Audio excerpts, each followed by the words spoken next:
கௌரவ சபாநாயகர் அவர்களே, எனக்கு உண்மையில் அந்த பொஸ்பரஸின் மனம் வீசுகின்றது. பேய்களின் வாடை வீசுகின்றது. ஈஸ்டர் தாக்குதலை நடத்தியது யார்? அதன் பிரதான சூத்திரதாரே அதன் அரசியல் நோக்கம் என்ன என்பதை அறிவார். இந்த தாக்குதலை நடத்தியதன் பின்னணியில் ராஜபக்ஷக்கள் இருக்கிறார்கள் என்பது எனக்கு தெரியும். அவசரகால சட்டம் குறித்த நாடாளுமன்ற விவாதங்களின் போது இந்த கட்சி ஷானி அபேசேகர, ரவி சிறிவர்தன போன்ற விசாரணையாளர்களை இலக்கு வைத்து அவர்கள் மீது குற்றம் சுமத்துவதனை நான் அவதானித்தேன். இது தொடர்ச்சியாக இவ்வாறு குற்றச்சாட்டுகள் சுமத்தப்பட்டு வருகின்றன. இங்கு குற்றவாளியின் பொக்கெட்டுக்குள்ளிருந்து அவர்களுக்காக குரல் கொடுக்கும் நபர்களாகவே இந்த கட்சியினரை நோக்க நேரிடுகின்றது.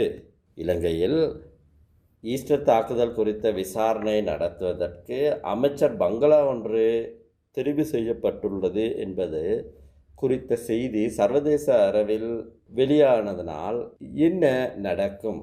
அதன் நோக்கம் என்ன? சபாநாயகர் அவர்களே, இந்த வழக்கு விசாரணை அமைச்சர் பங்களாவில் நடத்தப்படுகின்றதா? முன்னதாக இது அமைச்சர் பங்களாவாக இருந்ததா? தற்பொழுது இது நீதிமன்றமாக மாற்றப்பட்டுள்ளதா என சர்வதேச ஊடகங்கள் வந்து கேள்வி எழுப்ப போவதில்லை. சர்வதேச ஊடகங்கள் எதிர்க்கட்சி வெளியிடும் கருத்துக்களையும் கேட்கும்.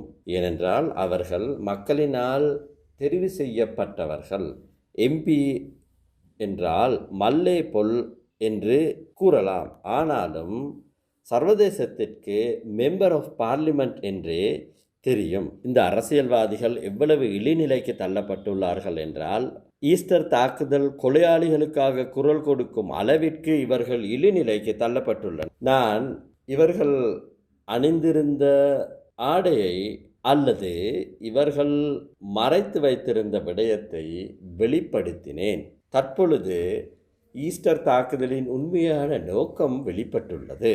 பிமல் ரட்நாயக்கவின் இந்த கூற்று என்பது நாடாளுமன்றம் முடிந்த பின்னரும் நாடாளுமன்ற அமர்வு இடம்பெறுகிற போதும் மிக சாதாரணமாக கடந்து செல்லப்பட்டு விட்டது. ஆனால் இம்முறை உயிர்த்த ஞாயிறு தினத்திற்கு முன்னதாக உயிர்த்த ஞாயிறு தாக்குதல் இடம்பெற்ற நாளில் இது தொடர்பான ஒரு முக்கியமான அறிக்கையை அரசு தரப்பில் தயார்படுத்தப்பட்டிருப்பதாக கூறப்படுகிறது.